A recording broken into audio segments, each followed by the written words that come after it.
Сәлем сұлулар, бүгін біз нағыз табиғи коллаген холодец жасаймыз. Жалпы ағзамыздағы көзге, сіңірге, теріге, бетке, бұлшық етке айта берсең тигізетін пайдасы көп қой. Енже рецепті қабыл алыңыздар. Сиыр аяқтарын ұйытып, жуып, азғантай ет қосып, бір қайнатып аламыз. Осылай бетіне барлық көбіктер шығып қайнай бастаған кезде суды төгіп, жуып, осылай ауыстырып, баяу отқа 4 сағатқа қалдырамыз.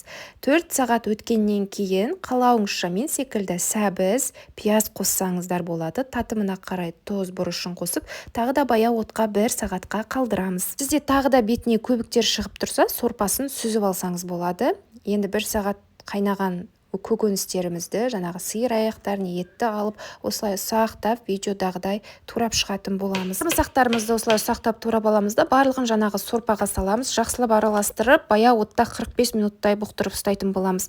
Піскен сәбізімізді турап шығамыз. Әдемілік үшін мен жасыл бұршақ пен сәбіз, бөдененің жұмыртқасын қостым. Піскен дастарханға қойғанда да ерекшеленіп тұрады және ерекше дәм береді. Сіздер де осылай жасап көрсеңіздер болады. Енді жаңағы холодецімізді осы ыдыстарымызға құйып шығамыз. Енді шамамен қатқанша 3 сағатқа тоңазытқышқа жібереміз. Осымен біздің холодецтеріміз дайын. Өте дәмді ерекше болып шығады.